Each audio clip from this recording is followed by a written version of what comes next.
अभी जो तुम लोगों ने वीडियो देखी भाई, एक बार उसमें फॉरेस्ट चेक करो, कितना ज्यादा डेंस फॉरेस्ट है। मतलब यहाँ से लेके यहाँ तक के अगर इतने घने जंगल है तो कितने लाखों करोड़ों माइक्रो ऑर्गेनिज्म, कितने लाखों टाइप की ग्राउंडेड स्पीशीज, कितने लाखों लाखों टाइप के जानवर। अमेजोन जंगल के बारे में सुना है? अमेजोन जंगल में कितने करोड़ों वैरायटी के जानवर पाए जाते हैं, पानी में भी, हवा में भी, मिट्टी में भी। इवन पेड़ के अंदर वाले स्पेशियस इनसाइड जो जहाँ पे चिड़िया अपना घर बनाती है वहां भी कितने टाइप की बर्ड होती है। और वो तो अमेजोन का फॉरेस्ट है।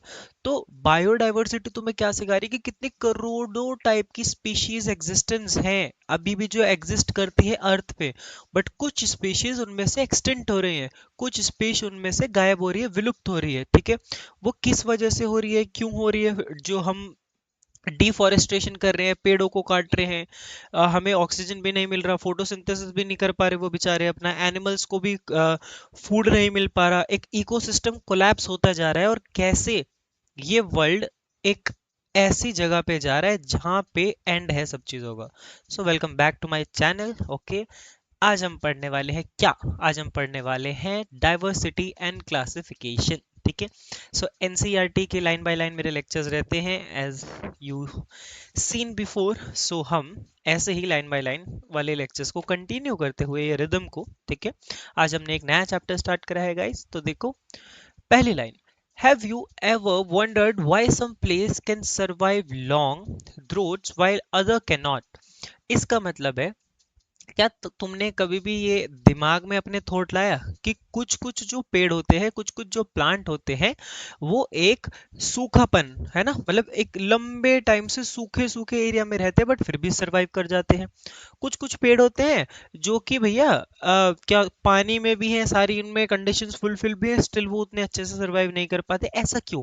बेटा, ऐसा ऑफनली प्लांट्स में एडेप्टेशन और कैरेक्टरिस्टिक्स की वजह से होता है। ठीक है, कौन सा प्लांट किस चीज के लिए कैपेबल है? क्या वो डेजर्ट को, क्या मैं एक गुलाब के फूल को रेगिस्तान में रख दूं, क्या वो अडेप्ट हो जाएगा?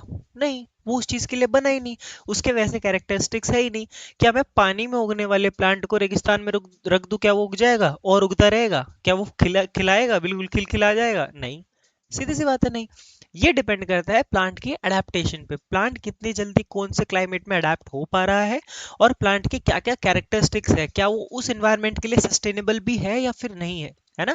क्या वो उस एनवायरनमेंट में लॉन्ग टर्म तक टिक पाएगा या नहीं, है ना? तो आज अपना इंटरेस्ट डेवलप कर लो, आज इंट्रोडक्शन पार्ट है, आज बहुत अच्छे से हमें अपना इंटरेस्ट डेवलप करना है। ठीक है, और how certain insects provide crops और वाइल्ड अदर्स डैमेज। देखो, कुछ कुछ इंसेक्ट्स क्या होते हैं, हमारे जो फार्मर खेती करते हैं, जो भी कोई क्रॉप्स उगता है उनको प्रोटेक्ट करते हैं कुछ कुछ इंसेक्ट्स, है ना? और कुछ कुछ क्या होते हैं, उन्हीं चीजों को क्या करते हैं बेटा, डैमेज करते हैं। इसका एक बहुत बहुत बहुत प्यारा एग्जांपल मैंने वीडियो डाल रखी है, क्रॉस पॉलिनेशन और सेल्फ पॉलिनेशन पे। अगर तुमने देखी है cross pollination, self pollination, pollination का मतलब होता था जब कोई भी मधुमक्खी, कोई भी इंसेक्ट, कोई भी उड़ने वाली चीज एक प्लांट से स्टिग्मा लेके और उसके ओवरी वाले पार्ट पे ड्रॉप ड्रॉप कर दे, है ना? एंथर में पॉलेंस बनते थे, पॉलन लेके उसका उस पे स्टिग्मा पे ड्रॉप कर दे, तो वो क्या हो जाएगा, धीरे धीरे रिप्रोड्यूस होगा प्लांट और एक हमें फल मिल जाएगा। सीधी सी बात।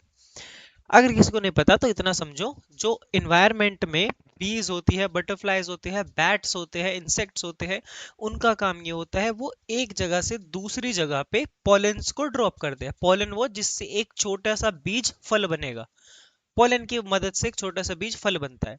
तो एक जगह से दूसरी जगह उसको पोलन को ड्रॉप कर दिया जाता है। ये किसकी मदद से हो रहा है? पॉलिनेटर्स की मदद से। पॉलिनेटर कौन? जो पॉलिनेशन में हेल्प कर रहे हैं, बीज हो गया, इंसेक्ट्स हो गए, रैट हो गया, है ना? Bat not rat. तो ये सारे एनिमल्स हेल्प करते हैं क्रॉप को प्रोटेक्ट करने में, वाइल अदर डैमेज देम। कौन करता है डैमेज? कौन करता है? मेरे को बोलो भैया। डैमेज तो छोटे छोटे जानवर करते हैं, जैसे कि छोटे छोटे इंसेक्ट्स होते हैं, है ना? बैक्टीरिया होते हैं, कुछ कुछ फंगस वंगस लग गई उन पे तो वो डैमेज करते हैं। ठीक है, इतना समझ आया? इतना समझ आया? अगले देखो, the earth is home to an enormous variety of life form. आपने वीडियो के सेकंड पार्ट में देखा होगा, कभी पिकॉक था, कभी राइनो था, कभी लेपर्ड था, कभी मंकी था। एज यू कुड सी, यहाँ पे भी देखो कैमल्स है, एलिफेंट है ना? ये एक बर्ड है, बट वी डोंट नो कौन सी टाइप की बर्ड है। और इसके एवोल्यूशनरी रिलेशनशिप्स क्या थे, इनके एंसेस्टर्स कौन थे, वो भी पूरा एक भर के एक चार्ट है, पूरा एक फ्लो चार्ट है। मतलब ये सोचो एक जानवर की कितनी प्रजाति रही है, कितने एंसेस्टर्स रहे हैं। तो ये जो अर्थ है, ये जो धरती है, कितने जनों का घर रह के जा चुका है, कितने करोड़ों जने रहे हैं इस धरती पे। हम हम ह्यूमन बीइंग, हमारा सिविलाइजेशन पता नहीं कौन सा सिविलाइजेशन है, हमसे पहले कितने करोड़ लोग रह के जा चुके हैं इस धरती पे। क्या पता लोग पहले भी ऐसे होते हो, पहले टेक्नोलॉजी नहीं थी, क्या पता पहले कुछ और होता हो। तो एक्सप्लोरेशन इंटरेस्ट जगाओ, अपना एक्सप्लोर करो चीजों को, है ना। फिर अगला क्या बोलता है, अगला मतलब पहली लाइन तो यही देखिए, अर्थ हमारा एक होम है to an enormous variety of life form.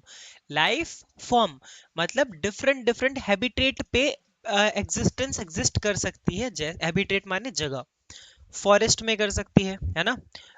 भैया हिमालयस पे कर सकती है, हिमालय की चोटियों पे बहुत कोल्ड क्लाइमेट होता है, तो वहां पे कोल्ड क्लाइमेट वाले जानवर मिलेंगे, है ना। आपको लेपर्ड्स, लेपर्ड्स हिमालयों के उस पे मिलते हैं जहाँ पहाड़ टाइप होते हैं, वहां पे लेपर्ड्स मिलते हैं, है ना।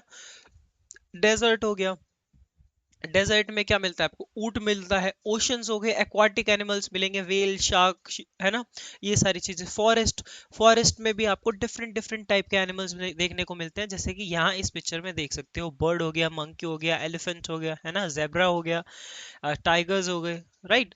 तो आपको बेटा एनॉर्मस फॉर्म या फिर enormous variety of life forms आपको देखने को मिल जाएंगी, from microscopic invisible to the naked eye to the giant tree, from glowing jellyfish to soaring eagles, life exists in countless forms and habitats। अभी मैंने बोला आपको कुछ कुछ बैक्टीरिया, क्या पता इस पे तुम्हें पता है, एक मिनट रुको, तुम्हें पता है इस पे भी बैक्टीरिया लग रहा होगा अभी, डू यू नो कि इस पे भी बैक्टीरिया लग रहा होगा, बट मेरे को नहीं दिख रहा क्योंकि मेरे नेकेड आई से विजिबल नहीं है वो। But some bacteria are visible naked eye से, अगर हम कोई कीड़ा वीड़ा चलते हुए देख पा रहे हैं तो वो चल रहा है क्योंकि हम देख पा रहे हैं, उसका साइज उतना है। It is not in nanometer कि हमें दिखे ही ना। नैनोमीटर मतलब वायरस होता है नैनोमीटर में, इसलिए नहीं दिखता तुम्हें, ठीक है। तो इस पे भी कीड़ा लग रहा होगा अभी, अगर मैं माइक्रोस्कोप में इसका एक सैंपल छोटा सा प्लास्टिक का जूम करके देखूंगा। तो लाइफ हमारी बनी ही जब सेल्स से है, लाइफ जब हमारी बनी ही इतनी सारी चीजों से है, तो हमें नेकेड आई से भी विजिबल होना बिल्कुल पॉसिबिलिटीज है, और हमें क्या नाम माइक्रोस्कोप में भी देखना उसको बिल्कुल पॉसिबिलिटीज है। जायंट ट्रीज, अलग अलग तरीके के ट्री देखूंगा मैं तुम्हारे को, अमेजोन फॉरेस्ट ट्री, ठीक है। ये देखो, पहले इसके बारे में पढ़ो क्या लिखा है। लिखा है amazon rain forest holds about 400 billion individual tree across रफली 16,000 डिफरेंट स्पीशीज। 16,000, 16,000 अलग अलग स्पीशीज है पेड़ों की, 16,000, ठीक है। amazon फॉरेस्ट में 16,000। ये ऐसा देख लो बेटा, एक ये पेड़ देख पा रहे हो तुम, ऐसे करोड़ों करोड़ों करोड़ों पेड़ होंगे ऐसे अमेजोन फॉरेस्ट में, बट सिर्फ एक स्पीशीज के। दूसरे स्पीशीज यही, ऐसे ऐसे करके 16,000 स्पीशीज। और सोचो एक एक पेड़ के बारे में पढ़ना, एक एक चीजों को जानना, कहाँ से इसका पार्ट ग्रो होता है, कौन सी इसका टिश्यू है जहाँ से पूरा पेड़ ग्रो हो रहा है, कौन सा पक्षी इन पे बैठता है, जिससे हमें ये भी पता लग सकता है आगे जाके फ्यूचर में रिसर्च में कि कौन से टाइप के पक्षी थे जो ठंडे पेड़ों को पसंद करते थे, कौन से टाइप के पक्षी थे जो बिल्कुल ही गर्म पेड़ों को पसंद करते थे। क्या ऐसे भी कुछ पेड़ है जहाँ पे सांप लिपट जाते हैं, तुमने पुष्पा देखी है, उसमें जो सांप होते तो चंदन पे लिपटते थे, क्यों, चंदन ठंडी होती है, तो यानी कि सांपों को ठंडा एनवायरनमेंट पसंद है। आगे एक चीज, कोई भी चिड़िया देख लो, कोई भी सुबह के टाइम कहीं पे चिड़िया वहां से यहाँ माइग्रेट करती हो, कोई से पेड़ पे बैठती हो, तो हमें उसकी भी स्पीशीज के बारे में पता लग सकता है अगर हम इस चीज को ढंग से पढ़े। इतने डेंस, इतने घने घने पेड़ भी हैं ये। अ, जो एक्शन इन टिश्यू वाला लेक्चर मैंने डाला था, मैंने बोला था एक पेड़ कितना पुराना है ये पता लग सकता है उसकी काट के रिंग से। एक रिंग का मतलब होता है बेटा 1 साल। तो जितने रिंग बन रही होगी उतने साल पुराना पेड़ है, ठीक है, ये याद रखना। अब next, from glowing jellyfish. Jellyfish आपकी उसमें होती है पानी में, ठीक है। तो सोअरिंग ईगल्स, ईगल्स भी होते हैं। तो लाइफ एग्जिस्ट करती है डिफरेंट डिफरेंट फॉर्म्स में। एक नेकेड आई से भी विजिबल आपको दिख सकता है और माइक्रोस्कोप से भी दिख सकता है। एक पेड़ है, एक मैं कहीं भी एक रैंडमली पार्क या गार्डन में चला जाऊं तो वहां पे छोटे छोटे माइक्रो ऑर्गेनिज्म है, अंदर रैट है, कुछ मिट्टी के अंदर भी रहते हैं। पुराने टाइम में जब अर्थ अपने डायनासोर वाले पीरियड में चल रही थी, है ना, तो कुछ ऐसे डिफरेंट एक्सटेंशन भी देखने को मिले हमें बाद में, जो आज जिनके फॉसिल्स म्यूजियम में अवेलेबल है, कि भैया कुछ डायनासोर हमारी तरह बिल्कुल ऐसे चलते थे, ह्यूमन शेप टाइप में थे, वो ऐसे बेंड थे आगे। तो पता है, हर महीने हर महीने डायनासोर की स्पीशीज, हर महीने डायनासोर की स्पीशीज पाई जा रही हैं। हर मंथ साइंटिस्ट डिस्कवर कर रहे हैं। तो सोचो, जब डायनासोर एक एस्टेरॉइड से मरे थे, तो वो कितने बड़े तादाद में मरे होंगे, कितने ज्यादा अमाउंट में मरे होंगे कि हमें आज तक उनकी स्पीशीज देखने को मिल रही है। तो अर्थ पे कितने करोड़ों चीजें पहले से ही रह के जा चुकी है, हम तो सिर्फ यहाँ पे एक विजिटर है। हम भी आए हैं, कुछ सालों बाद हम भी चले जाएंगे। तो बेटा, इट इज नॉट अबाउट आप यहाँ कितने टाइम तक रह रहे हो, इट इज अबाउट आपने यहाँ पे कितने टाइम तक रह के क्या सीखा। ये चैप्टर तुम्हें वही चीज सिखा रहा है, बायोडाइवर्सिटी। अपने आसपास से की चीजों को जानो, देखो, और देखो कितने ज्यादा स्पीशीज हैं, जिससे तुम्हें पता लगेगा तुम अर्थ पे सिर्फ अकेले नहीं हो। अर्थ पे कितनी करोड़ों स्पीशीज रह के जा चुकी है, उस चीज का अंदाजा लगाओ बायोलॉजी के माध्यम से। From the snow clad Himalayas to the coral reefs of the Andaman sea. देखो, अंडमान सी। मैं इसकी एक चीज बताता हूँ, अगर मेरे पे लिखी है तो। लिखी है क्या मेरे पे? नहीं, अभी नहीं लिखी शायद से।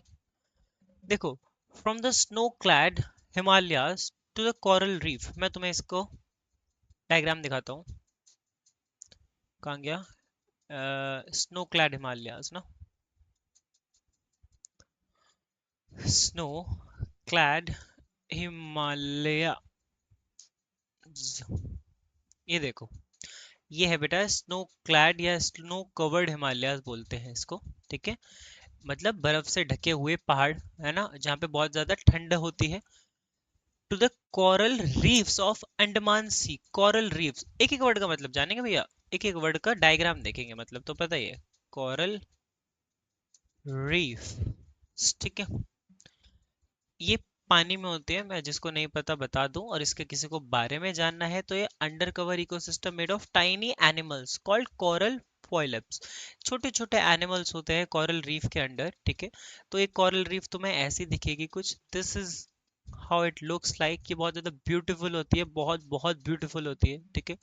तो बोल रहा है, हिमालयास के स्नो क्लैड हिमालयास से लेके कोरल रीफ तक जो अंडमान सी में होते हैं, है ना, ये एक इमेंस वैरायटी है ऑफ लिविंग ऑर्गेनिज्म, इसी को बायोडायवर्सिटी बोलते हैं। इमेंस वैरायटी का मतलब इतनी ज्यादा वैरायटी है अर्थ पे, इतनी ज्यादा वैरायटी है। इवन हम ह्यूमंस के ही अगर तुम हिस्ट्री उठा के देखो ना, एम्बिफियंस बोलते थे ना हमें, अ, हम लोगों के नॉमेनक्लेचर के अकॉर्डिंग दो से तीन नाम थे, ठीक है। होमोसैपियंस भी बोलते थे, एम्बिफियंस नहीं है वो, भूल जाओ। होमोसैपियंस बोलते थे, है ना। होमोसैपियंस के अलावा दो और थे, बट वो एक हिस्टोरिकल फिगर है, उसके बारे में थोड़ा डेप्थ में पढ़ के बताना पड़ेगा, क्योंकि सिर्फ मैं रैंडमली बोल दूं तुम्हें गलत लगे, वो चीज नहीं करनी। होमोसैपियंस है, ये करेक्ट है। बट हमारे पहले क्या होता था कि पहले के टाइम में ना, इंसानों की नाक बिल्कुल ऐसे थी, आगे की तरफ। एक मिनट, एम आई विजिबल? या, इंसानों की नाक बिल्कुल आगे की तरफ, कान इतने बड़े बड़े, एंड ऐसे माथा बिल्कुल ऐसे हो रहा है, और चीक्स ऐसे फूले फूले। तो माने हम लोगों में भी कितना वेरिएशन आया कि आज हमारा फेस कट इतना परफेक्ट है, नॉट माइन बट योर्स। आज इतना फेस कट परफेक्ट है, बॉडी ऐसी है बिल्कुल एकदम स्ट्रक्चर्ड, है ना। क्रोमोसोम बिल्कुल इंटैक्ट है, तभी हमारा हम ऐसे बन पाए, है ना, सेल डिवीजन के माध्यम से। तो आप इस चीज को समझने की कोशिश करो, इस ब्यूटी को समझने की कोशिश करो कि कितनी एग्जिस्टेंस अर्थ पे रह के जा चुकी है बेटा, कितने करोड़ लोग रह के जा चुके हैं, और सब एक, everything comes to an end, जहां से बायोडाइवर्सिटी स्टार्ट हो चुकी थी। मतलब ऑलरेडी इतनी एग्जिस्टेंस अर्थ पे है ना, कि अगर अर्थ बोल सकती तो आज सारे राज बता देती, बट ऑफ कोर्स ये राज राज ही रहने दो। ये राज राज ही रहे तो ज्यादा परफेक्ट है ह्यूमैनिटी के लिए। Biodiversity is essential for life on the earth. Every organism plays a role in keeping nature stable and functioning. Microscopic algae in the ocean release most of the oxygen we breathe. यहाँ तक पढ़ो। Biodiversity क्यों essential है हमारे अर्थ पे? Biodiversity क्यों essential है? क्योंकि अगर मान लो एक पूरी इकोसिस्टम है, पूरा एक चेन है, मैंने मान लिया कि भैया ये पूरी एक बायोडाइवर्सिटी की चेन है, ठीक है, यहाँ से यहाँ तक। इस चेन में वो एनिमल्स आते हैं जो घास खाते हैं, इस चेन में वो एनिमल आते हैं जो नॉन वेज खाते हैं, माने वो उन एनिमल को खाएंगे जो घास खा रहे थे। करेक्ट, कार्निवोरस, ओमनिवोरस, हर्बीवोरस पता है, बट मैं अपने तरीके से एक्सप्लेन कर रहा हूँ। जो घास खाते थे वो वाले एनिमल, जो घास खाने वाले एनिमल्स को खा रहे हैं यहाँ वो वाले एनिमल्स, ठीक है, और जो दोनों को खा सकते हैं यहाँ पे वो वाले एनिमल। अगर मैं इस चेन में से घास खाने वाले एनिमल्स को ही काट दूं, अब यहाँ जो मिसिंग पार्ट है, अब यहाँ पे जो मेरा मिसिंग पार्ट है उसको कौन कंप्लीट करेगा? उसको कौन करेगा? इकोसिस्टम में से एक बहुत बड़ी चीज गायब हो गई कि वही एनिमल गायब हो गए जो घासों को खाते थे। अब घास इतनी ज्यादा ग्रो हो रही है कि जो आ, उनको कोई खा ही नहीं रहा, तो वेज जो खाना खाते थे, जो घास वास खाने वाले एनिमल्स थे, वो मर जाएंगे। क्यों मर जाएंगे? क्योंकि अगर इस चेन में से घास खाने वाले एनिमल ही हट गए, मान लो ये है ही नहीं, अब ये सारी विलुप्त हो गई इनकी स्पीशीज, सारे विलुप्त हो गए इनकी स्पीशीज। तो जो एनिमल डिपेंडेंट थे कि हम उन एनिमल को खाएंगे जो घास खाते हैं, तो भैया यहाँ से भी कोलैप्स, यहाँ से भी कोलैप्स, वो उस पर डिपेंड था, वो उस पर डिपेंड था, वो उस पर डिपेंड था, ये यहाँ पूरी इकोसिस्टम कोलैप्स हो जाएगा। आज पूरी फूड साइकिल, पूरी चेन, पूरी इकोसिस्टम वाली चेन कोलैप्स हो जाएगी, और जो एक दूसरे पे डिपेंडेंट एनिमल थे वो चेन डिसरप्ट हो जाएगी, वो चेन डिस्टर्ब्ड हो जाएगी बहुत बुरी तरीके से, ठीक है। तो इस वजह से यहाँ पे लिखा है every organism plays a role in keeping nature stable and functioning. मतलब हर एक एनिमल, अगर तुम एक मधुमक्खी की बात करो, अगर तुम एक बैट की बात करो, है ना, तुम ऐसे एनिमल्स की बात करो जो एक जगह से दूसरी जगह पॉलन ग्रेन ले जाते हैं, या एक जगह से दूसरी जगह जो सीड्स होते हैं छोटे छोटे, उनको चुग चुग के एक जगह से दूसरी जगह डाल देते हैं, फेंक देते हैं, तो उससे क्या हो रहा है? उसको सीडिंग बोलते हैं ना। उससे क्या हो रहा है कि छोटे छोटे जो सीड्स होते हैं वो अपने आप मिट्टी में दब के ग्रो होना स्टार्ट हो जाएंगे, जिससे कि और ग्रोथ होगी प्लांट्स की, जिससे कि और ग्रोथ होगी फ्रूट्स एंड ऑल, जो भी टाइप का सीड होगा अकॉर्डिंग टू दैट, है ना। तो जो कि बहुत अच्छी बात है नेचर में। अब मान लो ऐसे एनिमल से खत्म हो जाए जो हमारी सीडलिंग में मदद कर रहे थे, तो यही चेन टूट गई बेटा। अब प्लांट उगना बहुत ज्यादा कम हो जाएंगे, डिस्पर्जल ऑफ सीड बोलते थे इसको। अब प्लांट्स उगना कम हो जाएंगे, ग्रोथ थोड़ी कम हो जाएगी। अब जब ग्रोथ कम हो जाएगी तो वेजिटेरियन के लिए खाना कम हो जाएगा, वेजिटेरियन के लिए खाना कम हो जाएगा, नॉन वेज वाले जो वेजिटेरियन पे डिपेंड थे उनके लिए खाना कम हो जाएगा। फिर से इकोसिस्टम कोलैप्स हो गया, फिर से चेन टूट गई। क्या हो गए? सिर्फ एक चीज की वजह से। तो ये समझो, ये क्रूशियलनेस समझो, ये कितना कितना कितना इंपॉर्टेंट है, क्रूशियल कितना इंपॉर्टेंट है ये, कि एक बंदा कैसे पूरी चेन को मेंटेन कर रहा है, और सेकेंडली जो उस पर डिपेंडेंट है वो भी कैसे मेंटेन कर रहा है। Everybody has a separate role and they are fulfilling that role, है ना। नेचर को क्लीन रखने में भी मदद कर रहे हैं। नेचर को क्लीन रखने में कैसे मदद कर रहे हैं भैया? हाय, पेड़ से पत्ते झड़े, अब वो पत्ते गायब कैसे होंगे बताना जी? जादू से, अंतर मंत्र मंत्र बूम? नहीं।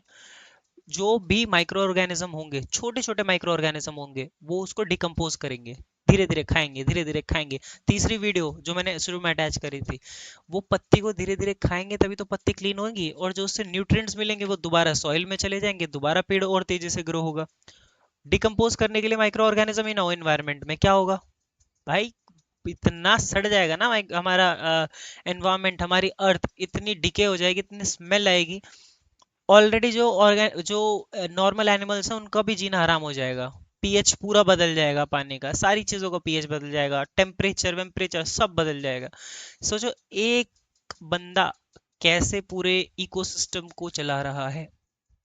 इवन दो वो एल्गी हो, इवन दो वो कोई भी प्लांट हो, कोई भी ट्री हो, कोई भी माइक्रो ऑर्गेनिज्म हो, कोई भी टाइप का एनिमल हो, है ना। Microscopic algae in the ocean release most of the oxygen we breathe. देखो, इसकी एक चीज समझो। एक एल्गे होता है ओशियन में विच वी कॉल फाइटोप्लैंक्टन। क्या बोलते हैं? फाइटोप्लैंक्टन। फाइटोप्लैंक्टन क्या करता है? फाइटोप्लैंक्टन फोटोसिंथेसिस करता है। फोटोसिंथेसिस की वजह से वही सेम चीज प्लांट ग्रो हो पा रहा है ना। फाइटोप्लैंक्टन में स्पेशल प्रॉपर्टी होती है, दिस इज कॉल्ड फाइटोप्लैंक्टन, ठीक है। इसमें स्पेशल प्रॉपर्टी है कि ये पानी के अंदर फोटोसिंथेसिस कर पा रहा है, ठीक है। इसलिए ओशियन भी ग्लोबल ऑक्सीजन साइकिल में एक्सट्रीमली इंपॉर्टेंट है।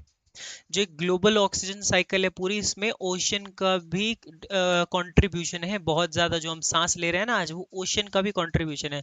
अब तुम नदी ही गंदी कर दोगे, नदी ही गंदी कर दोगे कूड़ा कचरा डाल के, या in the name of what ever people, है ना। तो ओशियन में जो लोग रह रहे हैं, या दूध डाल दोगे नदी में, ओशियन में जो एनिमल्स रह रहे हैं, एक्वाटिक एनिमल्स, वो कैसे सांस लेंगे? उनकी जो स्पेशल प्रॉपर्टी है एल्गे की, वो अगर खराब हो गई, वो डिनेचुरेट हो गई किसी भी सब्सटेंस की वजह से, कोई भी पत्थर फेंक दिया, कोई भी दूध डाल दिया, कुछ भी कूड़ा कचरा डाल दिया, पॉल्यूटेड हो गया, पीएच चेंज हो गया, वो अपना काम नहीं कर पा रहा, फोटोसिंथेसिस नहीं कर पा रहा, एक्वाटिक एनिमल्स को ऑक्सीजन नहीं मिल रहा, तो हो गई डिसरप्ट अगेन साइकिल, हो गया पानी पॉल्यूटेड। दूसरे कंट्रीज का पानी पोर्टेबल होता है बेटा। पोर्टेबल माने जिस पानी को पीते हो ना, उसी से नहा सकते हो, ये होता है पोर्टेबल का मतलब। तो सोचो, इंडिया अभी कितना पीछे है इस चीज में कि इवन एक क्लीन वाटर के लिए भी हम एक टेक्नोलॉजी फाइंड नहीं कर सकते। Whereas what I am telling you that portable water वाली एक कंट्री है, उस कंट्री का पहले इंडिया से भी बुरा हाल था, एंड आज वो टॉप पे होगी इस मामले में। सोचो, technology, you'll have to use a technology but in a good way, right? Now next, fungi and bacteria decompose fallen leaves and convert waste in manure, making the soil fertile. Leaves and convert waste into manure. uh, uh, uh, the soil fertile, birds, bees and bats pollinate flowers, while plants capture sunlight to prepare food that support nearly all life on the planet. मेरी बात सुनो, मेरी बात सुनो, मेरी बात सुनो। मैंने बोला लीव डिकम्पोज होंगी, उसको माइक्रो ऑर्गेनिज्म छोटे छोटे खाएंगे, उसमें से न्यूट्रिएंट्स जो मिलेंगे उससे दोबारा पेड़ उगेगा। सॉइल न्यूट्रिएंट्स मिलेंगे, सॉइल फर्टाइल होगी, थोड़ी सी नमी बनेगी, पेड़ एक बेटर ग्रो होगा, है ना। प्लांट है, फिर इंसेक्ट है, इंसेक्ट से बर्ड है, प्रेडेटर है। नेचर में प्रेडेटर माने ऐसे एनिमल जो दूसरों का शिकार करते हो और फिर अपना पेट भरते हो। अगर हमारे नेचर में प्रेडेटर्स भी ना हो ना, जो एक दूसरे का शिकार कर रहे हैं, तो खाना ही नहीं मिल पाएगा एनिमल्स को, एनिमल्स तो भूखे मर जाएंगे, right.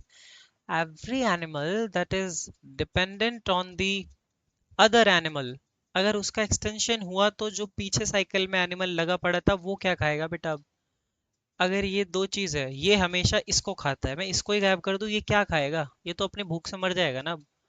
This is called the cycle of nature. एक चीज दूसरी चीज पे डिपेंड होती है, तो बेटा वो टूट गई तो बहुत बुरा होगा। ओके।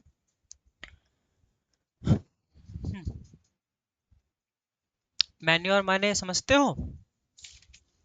क्या क्या क्या कोई बच्चा मैन्योर माने समझता है? मैन्योर माने समझता है? बोलो बोलो बोलो बोलो बोलो, जल्दी बोलो जल्दी बोलो। हाँ, वैसे एक चीज ये समझ लो कि इस चीज से तुम्हें पता लग रहा होगा इकोसिस्टम कितना ज्यादा इंटरकनेक्टेड है एक दूसरे से। अगर तुम्हें ये चीज समझ में आ रही हो, अगर मेरी बातें बहुत अच्छे से समझ में आ रही हो तो। नहीं समझ में आ रही हो तो बेटा तुम नहीं समझ पाओगे, बट अगर आ रही है तो आई मीन बहुत इंटरेस्ट बन रहा होगा। हाँ, मैन्योर पे थे ना हम। मैन्योर का मतलब बेटा सिंपल सा होता है, जो सॉइल के न्यूट्रिएंट प्रोवाइड करता है, ठीक है। मिट्टी को जो न्यूट्रिएंट प्रोवाइड करता है वो। और कौन करता है? जब माइक्रो ऑर्गेनिज्म उसको कन्वर्ट कर देते हैं मैन्योर में, तो माइक्रो ऑर्गेनिज्म इनडायरेक्टली एक मैन्योर प्रोवाइड कर रहा है आपको। तो इसलिए माइक्रो ऑर्गेनिज्म का होना भी कितना इंपॉर्टेंट है, you can understand the you know importance of it. इसलिए इकोसिस्टम को सस्टेनेबल बनाने के लिए आगे एक लाइन बोली है, while plants capture sunlight to prepare food that support nearly all life on the planet. These interconnections help sustain ecosystem and makes the earth suitable for living organisms.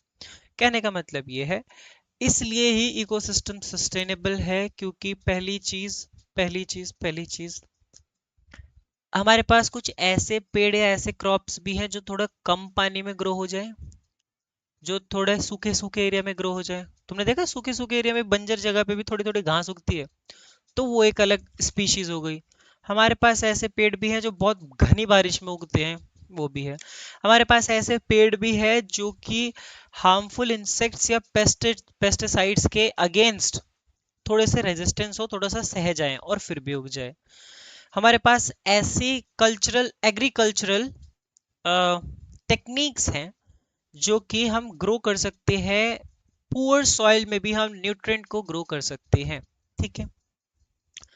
What if we have a multiple variety of each and individual plant और each and individual crop, अगर plan A fail होता है जो कि सूखे वाले उसमें नहीं ग्रो हो पा रहा, तो प्लान बी है जो कि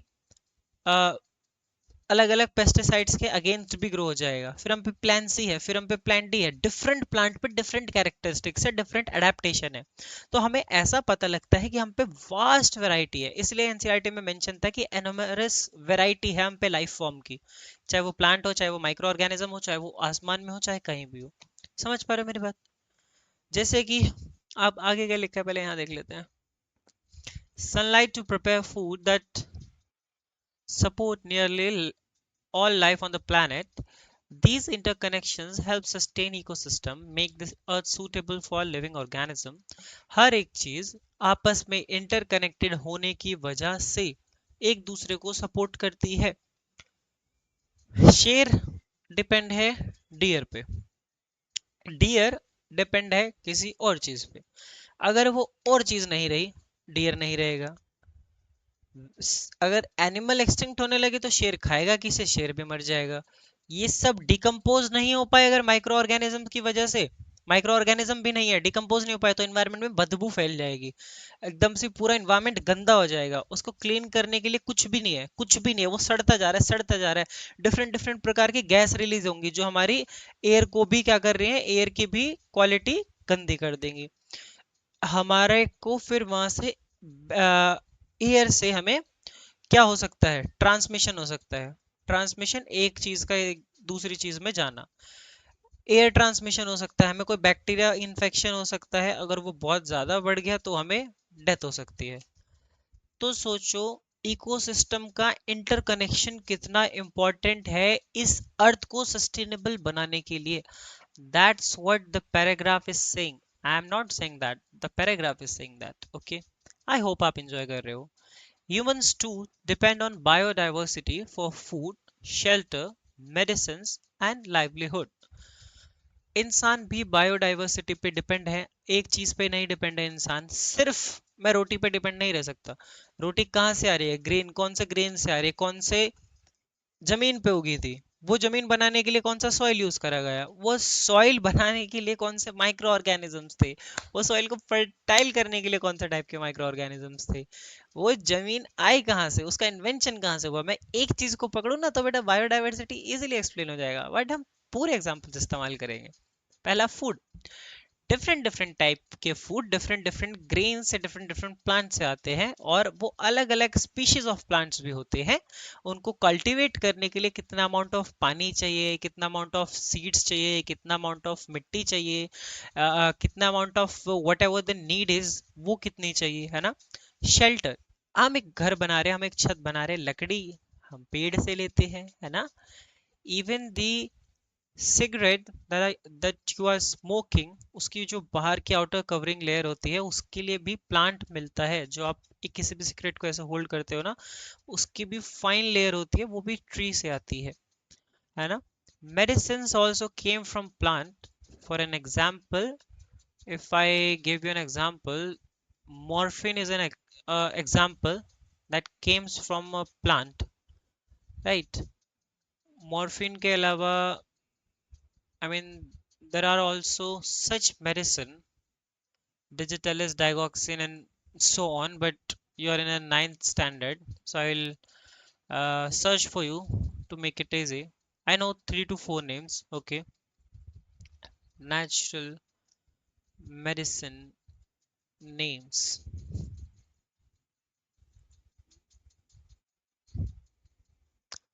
Turmeric. Okay, ginger. Okay. No, these are not the natural medicines team. Let me tell you the real ones. Okay, yeah. Morphine, quinine, digoxin, ये डाइगॉक्सिन को ही मैं डिजिटालिस डाइगॉक्सिन बोल रहा था, ठीक है। तो बेटा इन सब दवाइयों को पेड़ से लिया जाता है। एस्पिरिन का काम होता है ब्लड को पतला कर देना। मॉर्फिन का काम होता है बहुत जब सर्जरी हुई हो ऐसे वाले पेन में देते हैं हम इसको। ओपियम पोपी नाम के पेड़ से ये मिलती है हमें, ठीक है। क्विनाइन भी होता है, डाइगॉक्सिन भी होता है आंखों के लिए। तो ये सारी दवाइयाँ हमें पेड़ से मिल रहे हैं, बट हम नेचुरल वेरिएंट यूज नहीं करते इनका पेशेंट्स पे। हम इनको मॉडिफाई करके, क्लीन करके, अलग अलग प्रकार के एसिड्स या सॉल्ट्स को मिक्स करके एक पहले क्या बनाते हैं, प्रोटोटाइप बनाते हैं, then will only use. Natural variant कोई यूज नहीं करता, बट मिलता अल्टीमेटली प्लांट से, कहने का मतलब वो है, ठीक है। आई होप इतना समझ में आया हो आप लोगों को। I hope, I hope, I hope. और कहाँ से मेरे को कराना है, और कहाँ से कराना है बेटा? Let me check. Okay, give me a minute, give me a minute. Okay, तीन ही चीजें थी, ठीक है। Food, shelter, medicine, livelihood. For centuries, farmers rely on their practical knowledge to conserve diverse crop varieties with useful characteristics. काफी time तक, काफी काफी काफी टाइम तक फार्मर सिर्फ एक ही चीज पे डिपेंड थे।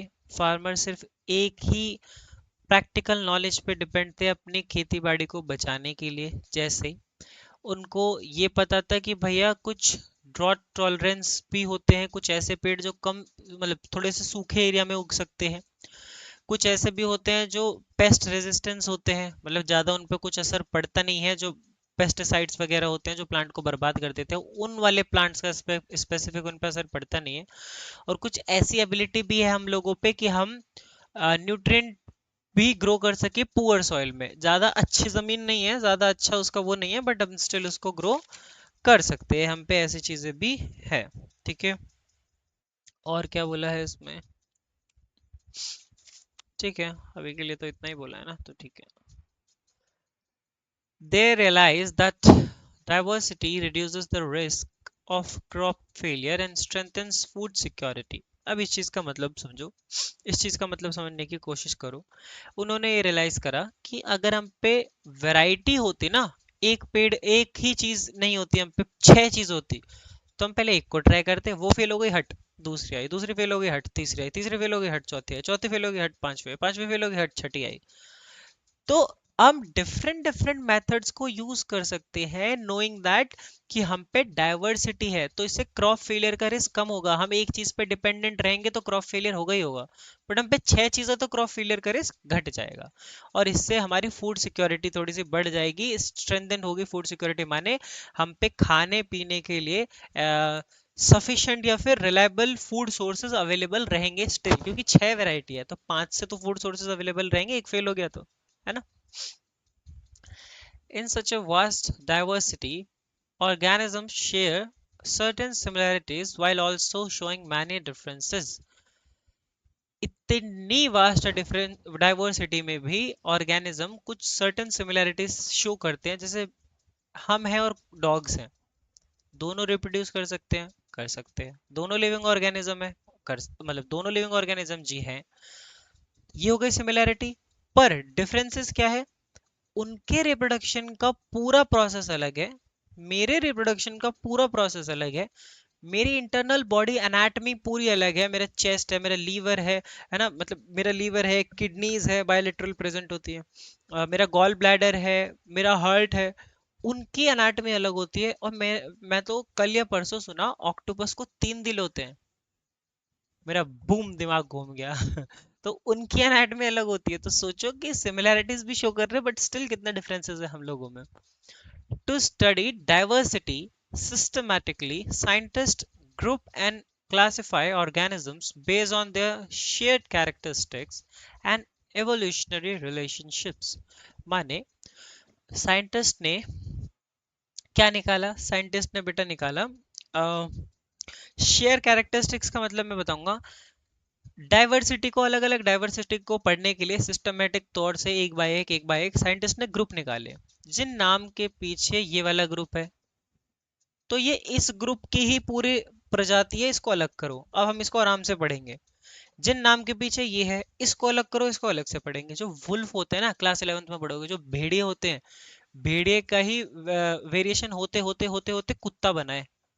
तो जो भेड़िए, जो जो कुत्ता है, कुत्ते का एंसेस्टर कौन? भेड़िए, वुल्फ्स। तो इसलिए बोला है based on their shared characteristics. Shared characteristics का मतलब होता है जो फीचर किसी भी जो किसी भी ऑर्गेनिज्म में कॉमन हो। भेड़िए और कुत्ते को नोटिस करो, भेड़िए के भी दो कान, कुत्ते के भी दो कान, भेड़िए के भी चार पैर, कुत्ते के भी चार पैर, भेड़िए का भी ऐसा स्ट्रक्चर पेट, कुत्ते का भी ऐसा स्ट्रक्चर पेट। तो लगता नहीं तुम्हें थोड़ा थोड़ा सेम, बट एक्चुअली में सेम है।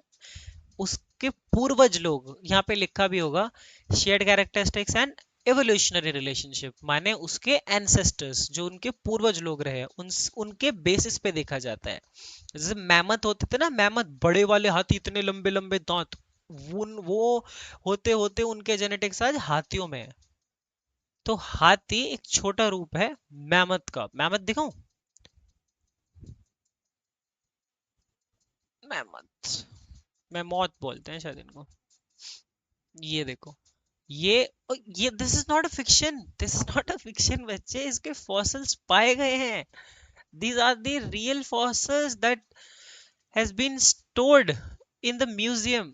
ये प्राणी एग्जिस्ट करते थे अर्थ पे। मैं यही तो बोल रहा हूँ, कितने करोड़ों करोड़ों स्पीशीज रह के जा चुकी हैं इस अर्थ पे। सोचो यार, सोचो एक मतलब ये बर्फ में रहते थे, घोर बर्फ में, ऐसे पाए हैं ये हमको।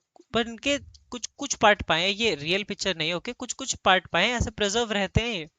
बट इनके जेनेटिक्स को हम फर्दरली वो नहीं कर पाए, इसलिए आजकल डीएनए रीजनरेशन चल रहा है। क्या पता आने वाले 50 साल में हम इनको रीजनरेट कर दे, कुछ डीएनए का वेरिएशन ला ला के, है ना। तो ऐसे होते थे, सोचो ये, लाइक थिंक ऑफ इट यार, थिंक ऑफ इट। ऐसे प्रिजर्व एनिमल भी पाए गए हैं। कितनी मिस्ट्रीज से भरी है लाइफ, कितनी हिडन हिडन मिस्ट्रीज से भरी है, थिंक ऑफ इट। तो उनके शेयर्ड कैरेक्टरिस्टिक्स और उनके एवोल्यूशनरी रिलेशनशिप के बेस पे हम इनको नेम करते थे। ठीक है बेटा, इतना हो गया। अब classification helps us understand how organisms are related, how they function, and how we can use this knowledge and activities. ये चीजें हमें क्लासिफिकेशन समझने में मदद करती है, किसका एंसेस्टर कौन था, किस लोगों का क्या काम था, ऑर्गेनिज्म एक दूसरे से आपस में कैसे संबंध है उनके, वो लुक लाइक सेम है अगर उनका तो वो कैसे रिलेटिव है। मतलब अगर कुत्ता भेड़िए की तरह दिखता है तो सिर्फ दिखने के बेसिस पे थोड़े ना बोल दोगे, डीएनए सेम होना चाहिए, ये पैटर्न सेम होने चाहिए, एंसेस्टर की पढ़ाई करनी पड़ेगी, तब जाके कहीं एक ऑफिशियल स्टेटमेंट दे पाओगे कि ये सेम है। And it has been already studied कि हाँ वो सेम है, सारे रिसर्च पेपर या रिसर्च रिव्यू पेपर में पब्लिश है, जाके पढ़ सकते हो। मेरा काम था बताना, इंटरेस्ट जगाना, मेरी आदत है, मैं बुक के साथ साथ एक्स्ट्रा चीजें बताता रहता हूँ, यही मेरे टीचिंग का स्टाइल है। अगर आपको पसंद आ रहा है तो भैया पढ़ सकते हो, नहीं तो एनसीईआरटी बेस ही पढ़ लो। Such as ecosystem management, biodiversity biodiversity conservation, sustainable farming and so on. मैंने अभी बताया इकोसिस्टम कैसे, एक अगर चेन में से बीच में हटा दो तो कैसे पूरा इकोसिस्टम डिसरप्ट हो जाएगा, है ना। पूरी बायोडाइवर्सिटी कंजर्वेशन, जितने भी अलग अलग प्रकार के एनिमल्स हैं उनको भी देखो। और इन सब चीज़ों से बेटा एक सस्टेनेबल फार्मिंग भी, मतलब हम कैसे इन एनिमल्स को यूज़ कर सकते हैं फार्मिंग के लिए भी, है ना। फार्मिंग के लिए भी एनिमल्स को भी यूज़ करते हैं, नहीं करते हैं? करते हैं ऑफ कोर्स, है ना। तो या दिस इज इट। कितना हो गया? 39 minutes, okay, not bad, 40 minutes। So bye bye, love you all, take care. अगले चैप्टर में हम मतलब अगले पार्ट में हम India as a biodiversity hotspot से शुरू करेंगे। तो तब तक के लिए love you all, take care, बने रहो, बाय बाय।